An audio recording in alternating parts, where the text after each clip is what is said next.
6 दशक में पहली बार देश के लोगों ने किसी सरकार को लगातार तीसरी बार अपना जनादेश दिया है।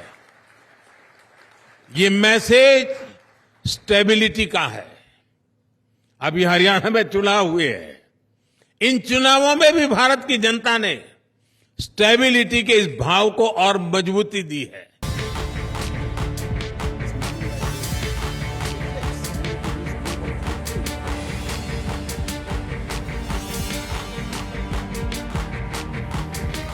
इतना ही नहीं, 125 डेज में हमने 12 नए इंडस्ट्रियल नोड्स को मंजूरी दी है।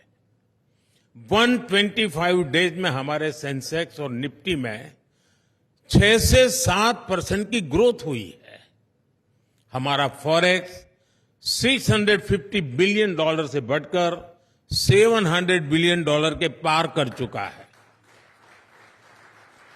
भारत की उपलब्धियों की लिस्ट बहुत लंबी है और मैं सिर्फ 125 डेज की ही बात कर रहा हूं। आपको ये बात भी नोट करनी होगी कि इन 125 डेज में दुनिया भारत में किन विषयों पर चर्चा करने आई। 125 डेज में भारत में कौन से ग्लोबल इवेंट्स हुए।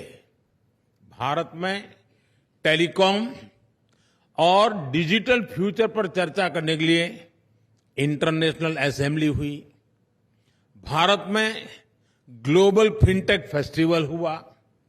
भारत में ग्लोबल सेमीकंडक्टर इकोसिस्टम पर चर्चा हुई। रिन्यूएबल एनर्जी और सिविल एविएशन के फ्यूचर की इंटरनेशनल कॉन्फ्रेंस भारत में हुई। फ्रेंड्स, ये सिर्फ इवेंट्स की लिस्ट नहीं है, ये भारत के साथ जुड़ी होप की भी लिस्ट है।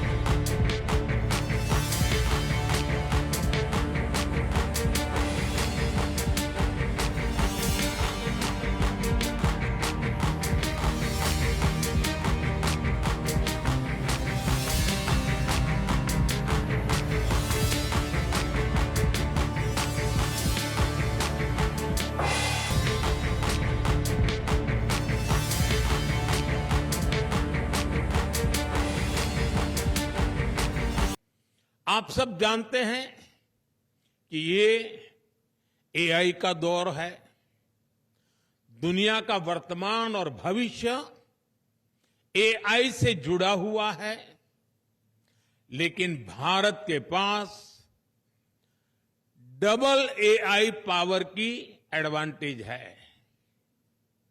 और आपके मन में सवाल होगा कि दुनिया पास एक ही एआई है, ये मोदी के पास डबल एआई कहां से आ गई। दुनिया की नजरों में एक ही एआई है, वो है आर्टिफिशियल इंटेलिजेंस। लेकिन हमारे पास वो तो है ही, दूसरी एआई है एस्पिरेशनल इंडिया।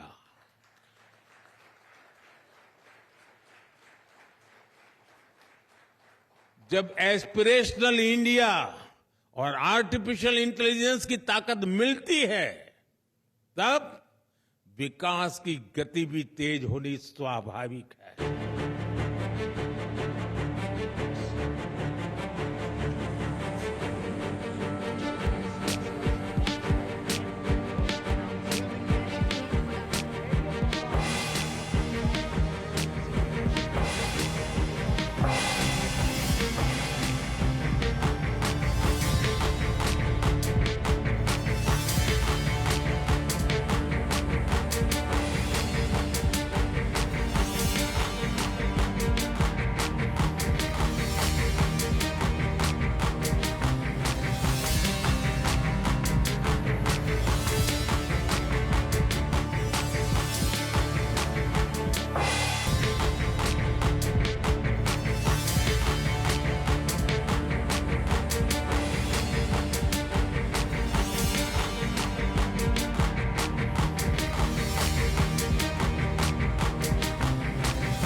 आप देख रहे हैं सौगंध टीवी, सौगंध वतन की।